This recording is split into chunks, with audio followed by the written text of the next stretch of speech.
Muy buenos días, este viernes, última fecha de la campaña del 28M, y después de haber realizado entrevistas electorales a los principales candidatos y candidatas a la presidencia del Gobierno de Canarias, con las reglas establecidas para los medios de comunicación públicos por la Junta Electoral, vamos a cerrar estos 15 días de mensajes, declaraciones, compromisos y debates con un punto de vista analítico sobre cómo han transcurrido estas 2 semanas, cuáles son las perspectivas del domingo y cómo pueden o no influir determinadas circunstancias a la hora de la participación. Para ello está con nosotros José Adrián García Rojas, profesor de Ciencias Políticas de la Universidad de La Laguna. Bienvenido, buenos días. Hola, muchas gracias por invitarme.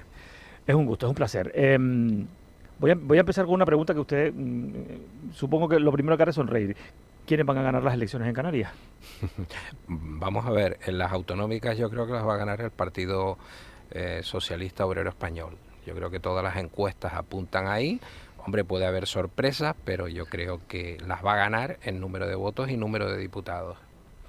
Después el número, ¿quién queda en segundo lugar? En número de votos y diputados, bueno, según las encuestas, uno mira y dan a uno y otros dan a otro, y ahí yo no me atrevo a vaticinar quién queda en esa posición.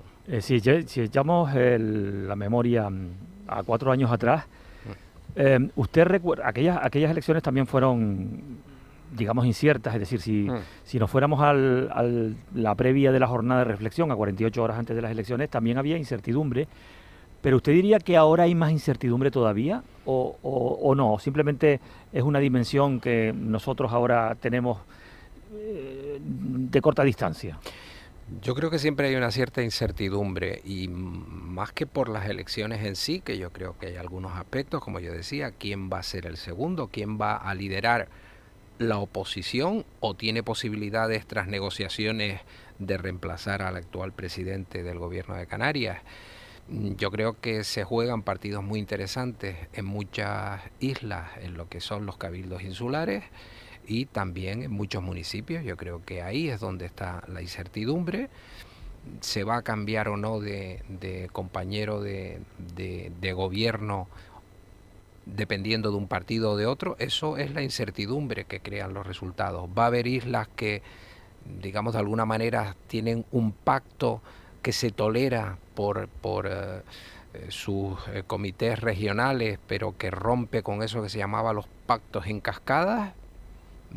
En La Palma, por ejemplo. Bueno, yo creo que esas son las incertidumbres que en estos momentos tenemos, y pues que hacen que la política tenga esta parte también interesante, ¿no? De que los ciudadanos con nuestro voto, acudiendo el domingo a votar, pues que podemos cambiar muchas cosas o no cambiar nada, porque estamos a gusto con lo que hay. Vamos a hablar del comportamiento de los partidos en la campaña. Primero le pregunto, ¿ha sido una campaña blanca, sin grandes polémicas, salvando el incidente que se produjo en Santa Cruz en la jornada del miércoles? Y que, bueno, que ha provocado, pues una vez tome posesión, porque antes no podrá hacerlo, al acta de concejal del número 2 de la lista del Partido Socialista en el Ayuntamiento de Santa Cruz de Tenerife. Sí, yo creo que en términos generales, por lo que yo más o menos la he seguido, en términos generales, y yo diría que incluso, salvo en alguna comunidad autónoma, también en el resto de España, yo creo que han discurrido por lo esperado. Hay clásicos, como digo yo, de las elecciones, pues por parte porque estas elecciones tienen una vertiente, no tanto aquí en Canarias, pero sí es verdad que en el resto de España, de alguna manera se habla de plebiscito. Yo no diría tanto, pero sí es verdad que ha habido una estrategia que veremos si sale reforzada o no, por parte del presidente del gobierno, de ser protagonizada con él, y ese guante pues indudablemente ha sido recogido por alguna lideresa del Partido Popular que todos conocemos, y también, qué duda cabe, por el líder de la oposición, para aprovechar ese tú a tú, ese elevar estas elecciones y hacerlas, no me gusta la palabra, una especie de plebiscito. Bueno, pues es verdad que hemos oído, no hemos podido oír, digamos, todas las propuestas que tienen los partidos y que yo espero que tengan, porque a veces encontrar las propuestas de los partidos y los programas de los partidos es como buscar en un pozo muy profundo, ¿no? Porque no se encuentran. Hace 20 años hubo una especie también de elecciones con el plebiscito como principal recurso. Fue justamente después de la guerra de Irak, cuando terminó la guerra de Irak. También José María Aznar, en aquel momento presidente del gobierno, asumió aquellas elecciones municipales y autonómicas, se las cargó al hombro y ganó aquellas elecciones municipales y autonómicas, a pesar de que la guerra de Irak había terminado en el mes de marzo. Las elecciones fueron en mayo y ganó el Partido Popular aquellas elecciones. En número de votos, que es como se miden, sí, digamos, las municipales. Ahora ha habido algunas cuestiones, como por ejemplo el caso mediador, que según parece también está amortizado, pero también se decía hace escasamente 2 meses que eso iba a cambiarlo todo. Ya nadie habla de esto. No, ya nadie habla de esto, pero hoy estamos hablando de algún incidente que ha ocurrido aquí en Santa Cruz de Tenerife, estamos hablando de Melilla, estamos hablando de un pueblo cuyo nombre no recuerdo, en Murcia. Cada día sale algún picotazo de estos, yo creo que muchos de ellos van a quedar en nada, pero es verdad que esto mete un ruido pues que hace que el ciudadano se descentre de lo que son estas elecciones, bien vistas en una perspectiva nacional, que es totalmente legítimo por parte de los ciudadanos que se puedan ver así, o bien visto en una perspectiva local y autonómica. Yo creo que estos últimos días, y lo malo de todo esto, y es una mala noticia para el Partido Socialista, es que estas cosas, como se están viendo, y no es la primera vez, cuando las cosas van mal suelen tender a ir a peor, y este ruido pues no ayuda. Lo veremos en los resultados, como usted ha dicho muy bien, la importancia que tienen estas elecciones municipales y en general las elecciones municipales es que se vota hasta en el municipio más pequeño de España, hasta el municipio con más habitantes. Y esos votos cuentan. Es verdad que tienen un sesgo por los líderes que están en las alcaldías, que hay un voto personal hacia esos líderes, hacia esos partidos, pero también es verdad que eso sí que es una encuesta, podríamos decir, al 100% de los españoles. No es verdad, porque es a los que van a votar y son mayores de 18 años, ¿no? Pero sí tiene unas lecturas también en el sentido de quien gane las elecciones contando todos los votos en toda España, pues indudablemente eso te da un impulso para las elecciones que va a haber en diciembre, y además hay muy poco tiempo. Es verdad que está el verano salvador en medio, donde todos vamos a pensar en otra cosa, pero rápidamente nos metemos en octubre, ¿no? Así que yo creo que tiene esta vertiente que se ha medido en muchas ocasiones, pero bueno, no vale con ganar, digamos, por 500.000 votos, hay que ganar por unos cuantos más. Sí, suelen ser primarias de generales, las elecciones, porque además suelen preceder, o sea, al año siguiente. No es este caso será en el mismo año, por cuestiones, digamos, de calendario electoral y por todas las repeticiones que hubo de elecciones, pues en fin, en los últimos años. Pero en aquellas que le comentaba yo antes, esas elecciones municipales de hace 20 años, no ocurrió eso, porque en 2004 es verdad que hubo de por medio aquel atentado del 11 de marzo, que lo cambió todo en cuestión de horas. Aquellas elecciones sí que las ganó el Partido Socialista, en lugar de lo que estaba previsto, que era que ganara el Partido Popular. Influyen las cosas, ¿no? Pero yo le pregunto... Influye el ruido, como decíamos antes, en este caso atronador, indiscutiblemente, que movilizó a un sector del electorado que tradicionalmente no acude a las urnas y que votó masivamente en esas elecciones, que son los jóvenes. Pero influye en el voto que un candidato tenga un incidente violento a 4 días de las elecciones, es decir, la gente dice, pues ya no le voy a votar a estos porque estaban... Hombre, yo creo que los españoles generalmente votamos la mayoría, entre los que me incluyo, normalmente votamos en el mismo bloque. Podemos variar entre una fuerza y otra dentro del bloque ideológico en el que nos encontramos, sin que yo piense que la ideología tiene la fuerza que tenía en el siglo XIX o en los años 30 en España. Es muy raro, nos podemos mover ahí. Donde sí se pueden mover algunos es, usted sabe que las elecciones generalmente las decide una parte no muy grande de la población que decide ir a votar a un lado o a otro, que son los que esto que llaman los norteamericanos el swing vote, ¿no? Que cambian entre elección y elección. Pero el ciudadano normal no. ¿Qué puede ocurrir? ¿Qué es importante en estas elecciones? Y no se le está dando, desde mi punto de vista, el valor suficiente. Los que van a votar, y si los que van a votar son de un bloque, digamos, de izquierda, o son del bloque de derecha o de centro derecha o del otro de centro izquierda. Es decir, yo creo que eso sí tiene importancia. Este tipo de factores, ahora, ¿eso a cuánto puede afectar?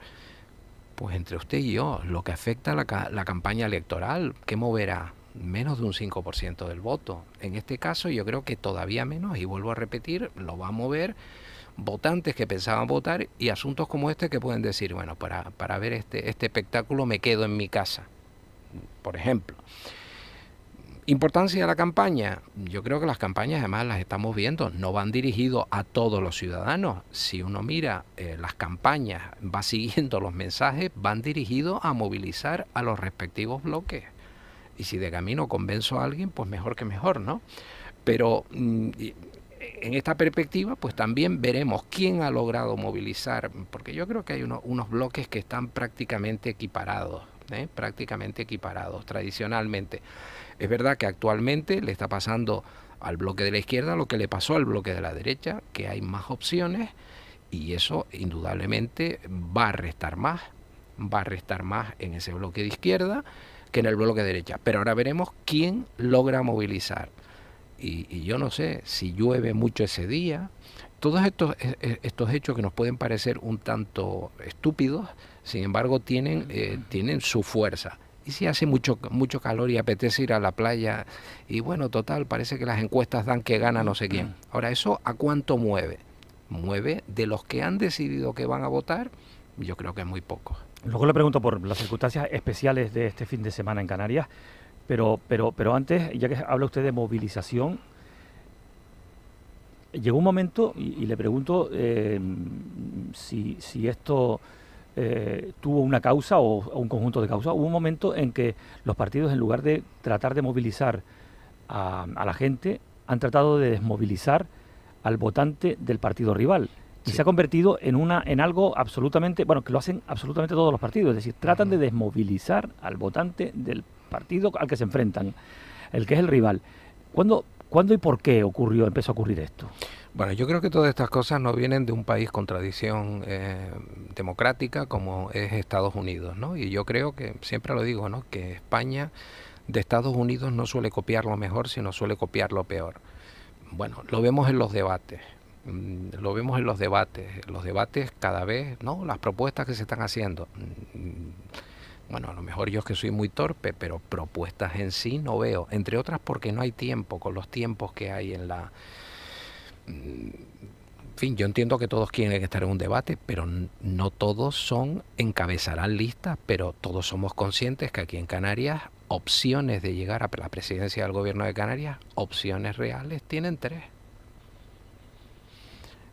En Madrid, opciones reales tiene una, claro, ahí tendría que sería un monólogo, ¿no? Todo parece indicar, todo parece indicar. Sí. Por ejemplo, claro, no me vale entonces el argumento, pero verdaderamente, claro, toda esta estrategia viene diseñada de los que saben de esto, de los que llevan pues 200 años metidos en procesos electorales, que son más de 200 años, los norteamericanos. Y vuelvo a repetir, viene lo peor, vienen estas frases huecas, pero que quedan bien para dar un titular, pero que verdaderamente uno cuando las analiza, pues no dice nada. Y después los debates, como el otro día, el que tuvimos ocasión de ver, dado por las cadenas públicas, tanto por la nacional como por aquí la de Canarias, pues yo francamente no da tiempo. Entre otras, te pierdes además de lo que dice uno cuando le va a contestar el otro, que ya han pasado 5 y ya te has olvidado. Pero vuelvo a repetir, posiblemente sean ya cuestiones de la edad que voy teniendo y no fijo tanto la atención. Pero es verdad que esa es parte de la estrategia, que se muevan los míos y que no se muevan los del contrario. Bien, yo creo que las cosas deberían de ser de otra forma, ¿no? Pero así se ganan las elecciones. Es curioso porque hace bastantes años, recordará aquella campaña del perro, del bulldog, ¿no? Sí, Que sí. era el meter miedo, pero esa campaña venía del partido que estaba gobernando en aquel momento hacia quienes aspiraban a entrar en el gobierno. Ahora se produce una circunstancia similar, pero al revés, es decir, ahora el partido que está en la oposición a nivel nacional trata de amedrentar a la gente diciendo y amenaza con derogar todo lo que el gobierno, todo en bloque, todo lo que el gobierno actual pues ha puesto en marcha sobre la mesa. Estamos ante una situación peligrosa con respecto al electorado.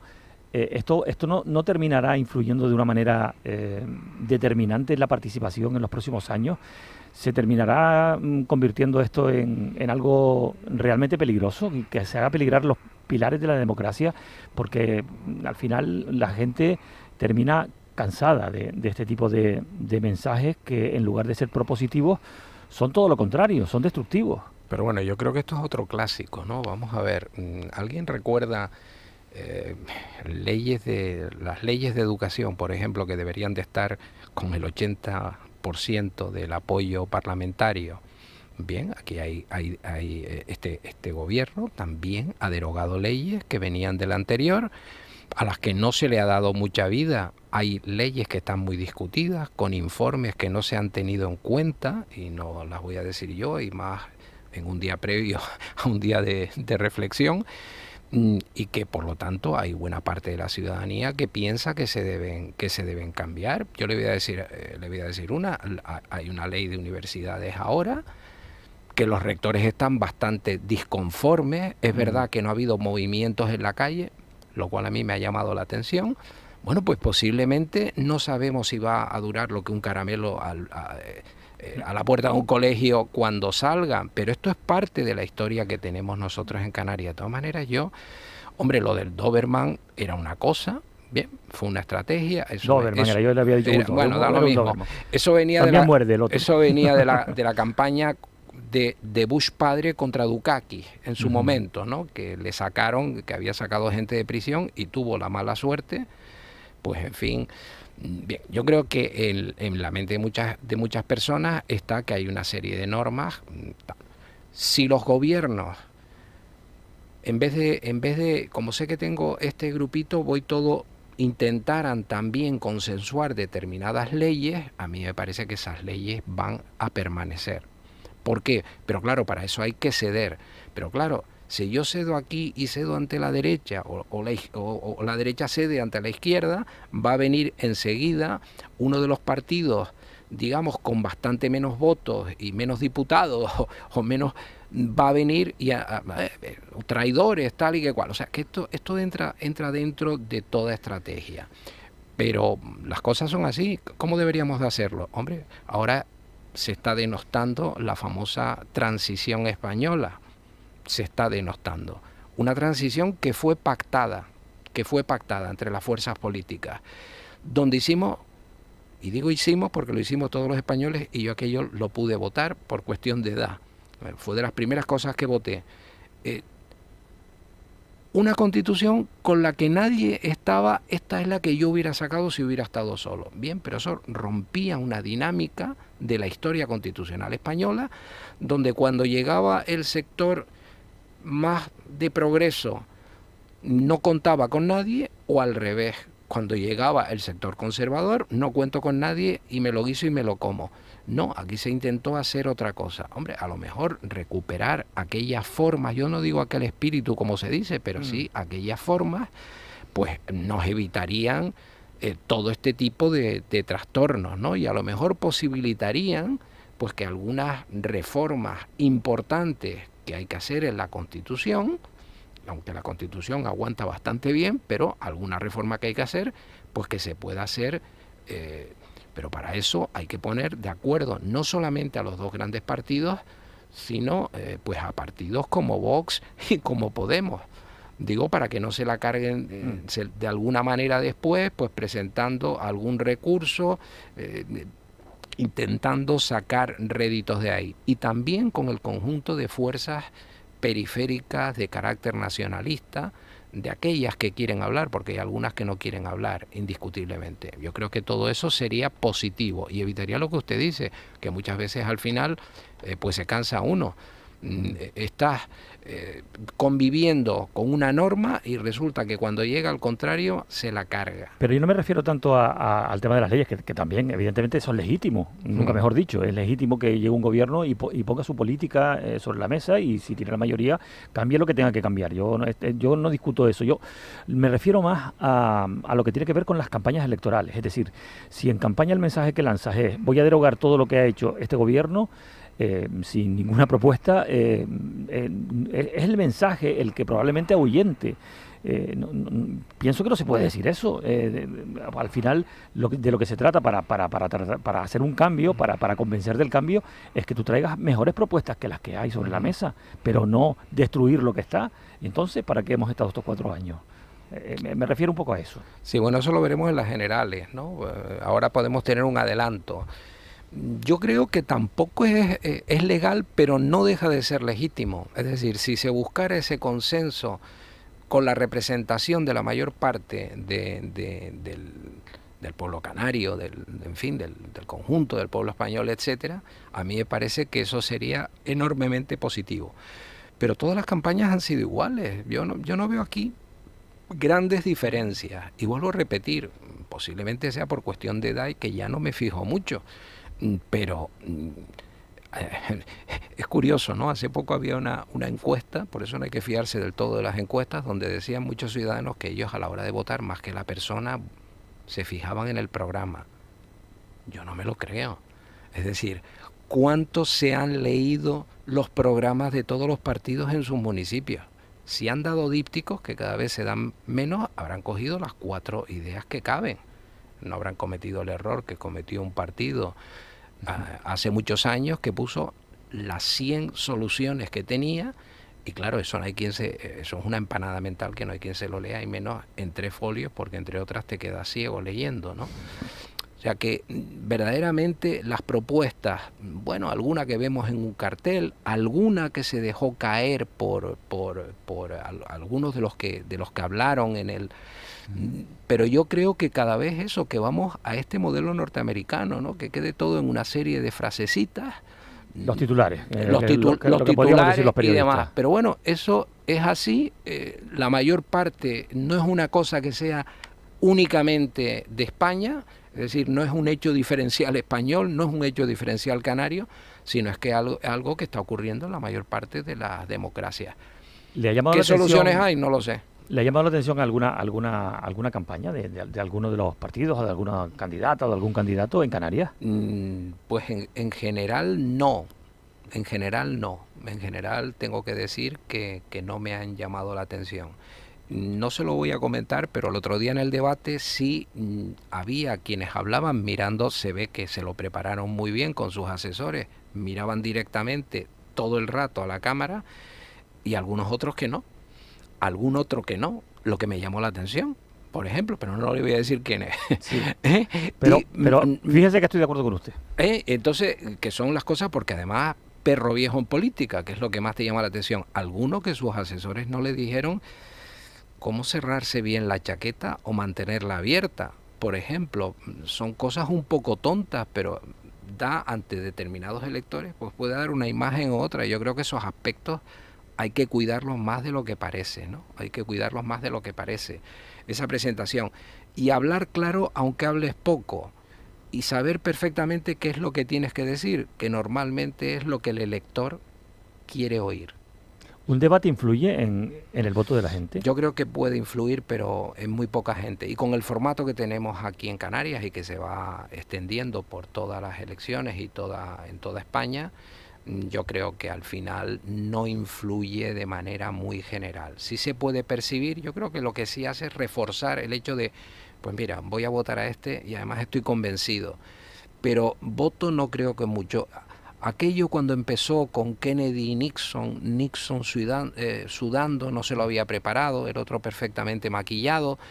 Aquello se dice que pudo influir en el último minuto. Parece ser que influyó eso y los amigos mafiosos del padre de John Fitzgerald Kennedy, que dieron el triunfo en un estado que entonces era republicano prácticamente, salvo la ciudad de Chicago, y donde, por cierto, hubo una compra masiva de votos, según se dice en algún libro que se ha dicho, en algún libro que yo he leído, en fin, sobre política en Estados Unidos. Pero es verdad que ahí sí movilizó a buena parte del electorado, que vio una imagen fresca, que fue la de Kennedy frente a la de Nixon, que era el vicepresidente que había estado con el hasta entonces presidente Eisenhower, pues sudando como un descosido, y eso pues da una imagen terrorífica, ¿no? Claro, un debate a dos siempre hay... Es mucho siempre, más... siempre hay un ganador y un perdedor, sí. O tablas, pero Sí. en un debate a 5 es imposible. Le voy a preguntar por las circunstancias especiales de Canarias de este fin de semana. Hay puente, porque el martes próximo es 30 de mayo festivo, Día de Canarias, y además la Unión Deportiva Las Palmas se juega mañana por la noche, jornada de reflexión previa a las elecciones, el ascenso a Primera División. Le pregunto por lo que influye. ¿Esto sí afecta a la participación? Por ejemplo, el puente festivo, porque hay gente que se va ya de viaje, hay gente que ha intentado ejercer el derecho al voto por correo, que siempre es una complicación, no es lo mismo, y no ha podido hacerlo, o gente que directamente ni se ha molestado. Y luego lo que pasa en el partido, gane o pierda, ¿qué influye esto en la gente? ¿Esto puede movilizar o desmovilizar? Yo creo que puede desmovilizar algo. No sé hasta qué punto, pero algo puede desmovilizar. Pero bueno, yo le recomiendo a la gente que haga lo que yo. Yo posiblemente, claro, me voy dentro de la isla y vendré el domingo a votar. Vendré el domingo a votar porque no solamente, como se dice, es un derecho y es un deber. Y yo vendré a votar. Siempre lo digo, también es perfectamente legítimo que te quedes en tu casa. O que estés en la playa tirado. Bueno, en la playa creo que a lo mejor lo tienen difícil porque no sé cómo va a estar el tiempo, ¿no? Que eso es otra cosa. Hay mucha gente que dice, uff, y ahora salir a votar que está lloviendo. Por ejemplo, hay una serie de factores. Sabe que se está hablando de quitar y que no sean domingos porque peor lo va a tener el presidente del gobierno cuando disuelva, porque parece que coge con la semana del 6 y del 8 de diciembre, sí. Y entonces se está hablando de intentar hacerlo entre semana. Ya veremos ese negocio si funciona o no. Yo creo que sí influye algo y en determinados votantes. Y después, siempre que no se suele hablar de la abstención, hay gente que ahora puede tener 80 y tantos años que no votó en el 77, no ha votado en su vida y va a seguir sin votar. Es decir, hay personas que por la razón que sea toman la decisión de que ellos no votan. Todo les da igual y todo les parece... Y bueno, es una posición con otra, como digo yo. Tú eres buen ciudadano fundamentalmente si pagas tus impuestos, te comportas cívicamente y bueno, el voto es libre. Por cierto, por eso se compra y se vende, porque es libre. Por eso yo cuando oigo algún comentarista escuchado de estos días, no, es que el voto no es libre. No, como que no es libre. Hay un mercado del voto en algún sitio porque hay un mercado donde se vende y se compran votos. Por lo tanto, eso es una demostración que el voto es libre. ¿La abstención beneficia a alguien? Tenemos ya unos segundos, ¿no? Pues la abstención va a beneficiar un porcentaje de la abstención si el que no va a votar es de un bloque ideológico o es del otro, mayoritariamente. José Adrián García Rojas, profesor de Ciencias Políticas de la Universidad de La Laguna, 1.000.000 de gracias por haber venido a la radio pública a compartir con nosotros sus pensamientos y su análisis de estas elecciones que tenemos el domingo. Gracias a ustedes, para mí siempre es un placer venir a esta casa. Muchas gracias, buenos días.